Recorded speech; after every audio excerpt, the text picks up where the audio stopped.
Welcome back, everybody, to the deep dive. Mm, We get a ton of requests, and today we're diving into one that a lot of people had questions about: yeah. customer loyalty. Yes. Not just like buying a product, Right. but like that feeling of connection Yeah. that makes you want to be a repeat customer Mhm. and like recommend a brand to other people. Exactly. I think a lot of people requested this because we all experience this, whether you are working on like a marketing project yourself Yeah. or you just want to understand your own buying habits. Sure. Understanding the psychology behind this is, It's fascinating how yeah, companies can build these right. deep connections with us. Yeah.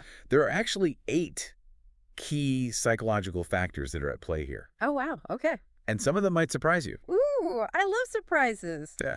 All right, so let's unpack these factors. Uh, First up is trust and credibility. okay. This seems very basic, Yeah. but it's really the bedrock of, It's the foundation yeah, of any lasting relationship with a brand. right, think about it. Like, how could you possibly be a repeat customer if you didn't trust the brand? Exactly. Yeah. Customers need to feel confident that a brand is Right. reliable, honest, will deliver on its promises. Absolutely. Think about it like Yeah, right. buying something online. Mm-hmm. What makes you hesitate? What makes you click purchase? Oh, yeah. For me, it's definitely the reviews. Okay. Seeing that other people have had a good experience Right. makes me feel so much more secure. That's a great example of how brands build trust. Yeah. And it's actually backed by research. Oh, really? Yeah, so there was a 2021 study by Meow and others, and they examined this in the context of e-commerce. Oh, okay. And they found that customer satisfaction was directly linked to trust, which Okay. then led to a higher likelihood of buying from that brand again. That makes sense. What's interesting is this study wasn't just a survey. Right. They actually tracked people's behavior Yeah. over time to see how satisfaction and trust and repeat purchases were all connected. Wow. So they like watched what people were doing, not just asked them. Exactly. Okay, so it's not just about avoiding bad experiences. Right. It's about having good ones that make you want to come back for more. Exactly. And it goes beyond just Right. feeling good about the transaction itself. Uh-huh. There's often a deeper emotional connection at play. Ooh, that's interesting. Yeah. So you're saying it's not just, I trust this brand. Right. I had a good experience. hmm I'm going to buy from them again. Right. It's, There's more to it. yeah, it's like I resonate with this brand. Right. Like their values Right. align with mine. Yep. Or their story speaks to me on like a personal level. Exactly. Think about a brand like Patagonia. Okay. They're known for their commitment to sustainability. Yeah, And for many customers, that's a huge part of why they're loyal to the brand. that's so true. They're not just buying a jacket. Uh-huh. They're buying into a set of values. Yeah, like I'm a part of this. Right. We believe in the same things. I Yeah. think we all have those brands that we feel emotionally connected to for different reasons, Absolutely. whether it's nostalgia or shared values or even just a sense of community. Yeah, and this emotional connection Right. can be even more powerful when it's combined with personalization. Ah, yes, personalization. Yeah. Yeah. That feeling of being seen as an individual, Yes. not just another sale. It's all about those tailored recommendations, Yeah, everyone loves that. special offers, or even just remembering your preferences. Mm-hmm. The technology behind this has gotten incredibly sophisticated, It really has. but even the perception of personalization can make a big difference. Like, even if it's not that personalized, just Right. like, The feeling that it is. yeah, getting an email with your name on it Oh, or yeah. seeing a website suggest products Right. based on your past purchases. Based on your past behavior, yeah, It feels like they're paying attention to you. like they know you. There's a fascinating study by Geffen and Straub Okay. back in 2003, Okay. and they manipulated whether people thought they were interacting with a real person Wow. or a computer program while shopping online. That's so interesting. Even though the product recommendations were the same, Okay. people who thought they were dealing with a real person Uh-huh. reported higher levels of trust Interesting. and were more likely to buy. So even the illusion of a personal touch can be really powerful. Exactly. And this ties into another key factor, social proof. Okay. We are inherently social creatures, Yes, we are. and we are influenced by what others are doing. It's that everyone else is doing it, so I should too phenomenon. Exactly. Yeah, it's powerful stuff. Think about those online reviews. Yeah. We don't just look at the star rating. No. We read the actual reviews to see what people are saying. Yeah, we want to know the why behind the rating. Exactly. But there's a catch. Authenticity is key. Right, because we can spot a fake review a mile away. Right. It's those genuine, detailed stories that really resonate. Yeah, what's interesting is that fake reviews Mm-hmm. don't just fail to persuade. Okay. That can actually backfire and damage a brand's reputation. That makes We're sense. constantly evaluating the credibility of information, Yeah. especially online. Especially online. So it's not just about having a lot of reviews, it's about having quality reviews from real people. Yeah, I was just thinking that that's a good transition because we're talking about quality. Okay. Let's talk about rewards and recognition. Okay. Everyone loves those. They tap into our Yeah. fundamental desire to feel valued and appreciated, Yeah, which is a powerful motivator. absolutely. Loyalty programs, discounts, exclusive perks. They make us feel like we're part of a special club. And it doesn't have to be complicated or expensive. Right. A simple thank you note with your order or a personalized birthday email I love those. can go a long way. Yeah, it's funny how those little gestures Yeah. can really brighten your day. It feels good. Yeah, I guess brands are smart to tap into that positive reinforcement. They are. And this brings us to a related factor, commitment and consistency. Okay. We like to be consistent with our past actions. Hmm. So once we've made a commitment to a brand, we're more likely to stick with it. It's almost like I don't want to admit I was wrong, Like, so I'm going to keep going. or it could be, that's like that foot in the door technique you hear about in psychology. Start with a small request and follow up with a bigger. Yeah, like, oh, I signed up for the email list. Now I'm going to buy something. Exactly. Yeah. But it's not always about manipulation. Okay. Think about joining a gym. Yeah. That initial commitment, even if it's just for a month, makes you more likely to keep going. So it's about using that psychological principle to encourage positive behaviors as well. Right. That's a really interesting perspective. It is, and sometimes that motivation comes from a sense of urgency, which brings us to our next factor, scarcity. Scarcity. Ooh, yes. Yes. The limited edition while supplies last game. I'm very susceptible to that. That feeling that you might miss out Oh, yeah. if you don't act now can be a powerful motivator. It's like those limited edition sneakers that sell out in minutes. Yeah. There's a whole psychology behind that hype. There's a 2019 study by Song and others Okay. found that scarcity messages are most effective when they highlight a limited quantity Oh. rather than just a limited time. So, like, There's only 100 of these. yeah, instead of just like the sale ends on Friday. Right. It's that fear of missing out on something exclusive. Okay. Yeah, I totally get that's not about missing the deal. Right. It's about missing out on something that not everyone can have. Exactly. That makes sense. And that desire for something special often leads us to seek out brands that are seen as authorities in their field. Right, because if a brand is perceived as an expert, Yeah. I'm more likely to trust their recommendations. Think about certifications. Yeah. Awards being quoted in articles. Like they were featured in the New York Times or something. Right. These are all signals that a brand knows what they're talking about. It's like a seal of approval from a trusted source. Exactly. Okay, so we've talked about a lot of factors. We Uh-huh. talked about trust and credibility, Mm. emotional connection, Personalization, personalization, social proof, social proof, rewards and but recognition, commitment and consistency. commitment and consistency, Scarcity. scarcity and authority. This is where things get even more interesting. Yeah.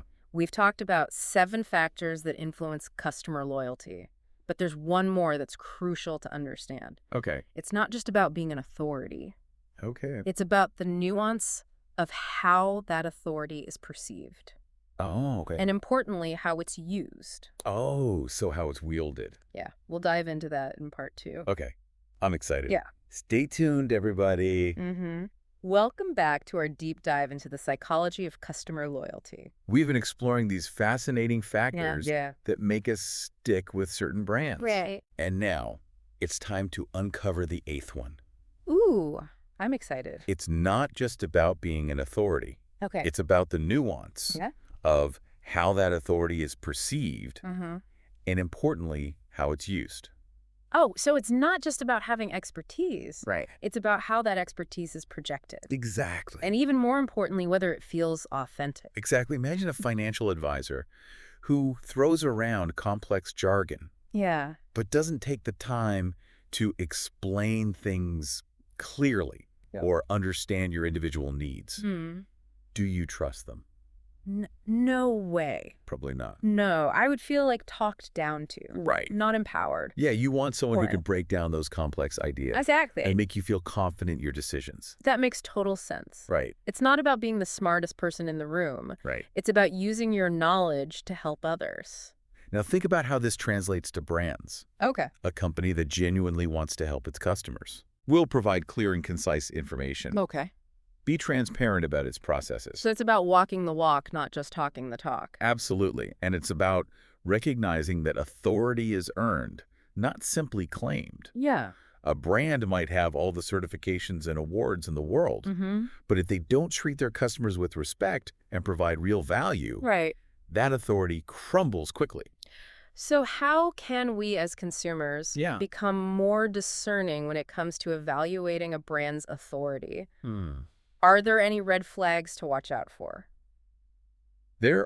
Be wary of brands that rely heavily on Okay. flashy marketing, celebrity endorsements, or vague claims without any substance to back them up. It's like those infomercials that promise amazing results with no real explanation of how it works. We've all seen those. Yeah. So instead of being swayed by slick marketing, Right. we should focus on doing our own research. Exactly. And looking for those signs of genuine expertise. Read reviews from multiple sources. Compare different brands and look for independent verification of their claims. Okay. A truly authoritative brand won't shy away from scrutiny. Right. They'll welcome it. And don't be afraid to ask questions. Absolutely. If a brand is evasive or can't provide clear answers, Yeah. that's a major red flag. Absolutely. Yeah. Remember, you're the one in control of your choices. A brand that respects its customers will empower them to make informed decisions, Right. not pressure them into buying something they don't need. It's about having a healthy skepticism Right. and not just taking things at face value. Exactly. Now, this whole conversation about authority and ethical marketing raises a really interesting question. Go on. We've talked about how brands use these psychological factors to build loyalty, Yeah. but what about the ethical implications of that? Where do we draw the line between persuasion and manipulation? That's a critical question. Yeah. And it's one that we need to be having more and more as technology gives brands even more sophisticated ways to personalize and target their messages. Yeah, it's almost like... Like that saying, with great power comes great responsibility. It's like we need a code of ethics Right. for how these psychological principles are used in marketing. There are organizations and industry groups Okay. working on developing ethical guidelines for marketing and advertising, especially when it comes to data privacy and targeted messaging. Okay. But it's also up to each individual brand to be mindful of how they're using these powerful tools. So it's a two-way street. Yeah. Brands need to be responsible, and consumers need to be aware and informed. Exactly. And that brings us back to the heart of this deep dive. Okay. Understanding these psychological factors Yeah. isn't just about marketing. It's about understanding human behavior. Right. It's about why we connect with certain brands, what makes us trust them, Yeah. what keeps us coming back for more. It's about recognizing the power of these factors in our own lives and making conscious choices as consumers. Exactly. And with that in mind, I have a question for you. Okay. And for all our listeners, Okay. think about the future of customer loyalty. Okay. As technology continues to evolve, how do you think brands will adapt their strategies? That's a great question. I think we'll see even more personalized experiences and maybe even the use of artificial intelligence to predict our needs and desires. It's definitely a rapidly evolving landscape, Yeah. and we'll need to stay informed and adapt as consumers. Right? But even as technology changes, those fundamental psychological principles we've been discussing will still be at play. So understanding these factors is a valuable tool Absolutely. for navigating the ever-changing world of marketing and consumerism. Absolutely. And with that, let's take a short break, and when we come back, Okay. we'll wrap up our deep dive with some final thoughts and key takeaways Ooh. for all you savvy consumers out there. Welcome back to the deep dive. We've been on quite the journey exploring the psychology behind customer loyalty, We have. and now it's time to bring it all together. You know, we've covered a lot of ground, We have. from the importance of trust and emotional connection to the power of social proof Right. and even scarcity. Yeah. But as we wrap up, I'd like to kind of shift gears a bit Okay. and focus on you, the listener. Ooh, okay. So turning it back to the audience. Exactly. Because understanding these psychological factors isn't just about Right. analyzing marketing strategies. Yeah. It's about empowering yourself as a consumer. So it's like almost like having a secret decoder ring for the world of marketing. I like that analogy. Yeah. Think about it. We're bombarded with messages every day. We are. From social media ads to email blasts to those tempting limited time offers. Oh, yeah. Understanding the psychology behind those messages Yeah. gives you a critical edge. It's like being able to recognize when you're being subtly influenced. Step back and say, wait a minute. Right. Do I actually need this? Or am I just reacting to... A clever marketing ploy. Yeah. Exactly. It's about reclaiming your agency as a consumer. I love that. And it's not about rejecting all marketing. Right. After all, some of it is genuinely helpful and informative. Right. Some of it's good. It's about being a discerning consumer who makes conscious choices. Okay. So let's say I'm browsing online. Okay. And I see a product that really catches my eye. Maybe it's like a new gadget or a stylish piece of clothing. Okay. What are some questions I should ask myself to avoid like making that impulsive purchase? That's a great question. First, ask yourself, Okay. do I really need this or do I just want it? Okay. Yeah, big difference. There's a big difference between a genuine need and a fleeting desire. Right, because sometimes those wants are just clever marketing. Right. Playing on my emotions. Exactly. My insecurities. Then consider the source of the message. Okay. Is it a brand you trust? Have you done any independent research to verify their claims? Good point. Remember, just because something looks good in an ad Right. doesn't mean it lives up to the hype. So it's about doing your due diligence, not just taking things at face value. And don't underestimate the power of walking away. Ooh. If you're feeling pressured Yeah. or unsure, just step away for a while. Okay. Give yourself time to think it over Yeah. and see if that urge to buy is still there. That's great advice. It's so easy to get caught up in the moment, It is. especially with online shopping where you can just click, click, click. So easy. But taking that pause Yeah. can really help you avoid, Avoid buyer's remorse. making a decision you'll regret later. And remember, you're not alone in this.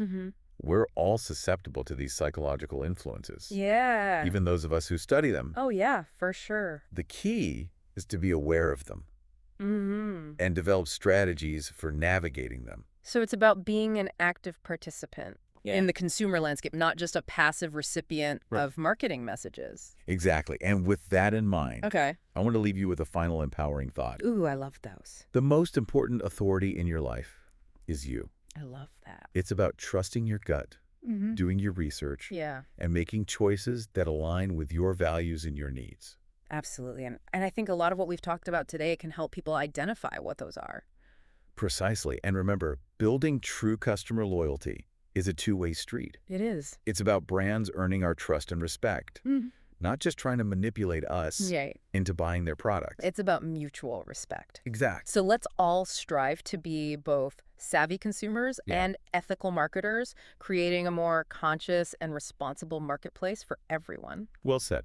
And on that note, I want to thank you all for joining us on this deep dive Yes. into the fascinating world of customer loyalty. If you enjoyed this episode, be sure to check out the show notes for links to all the studies we mentioned. Yes. And other resources. Absolutely. And don't forget to share your thoughts and aha moments with us on social media. We love hearing from you. Until next time, keep exploring, Yes. keep questioning, and keep diving deep. See you next time.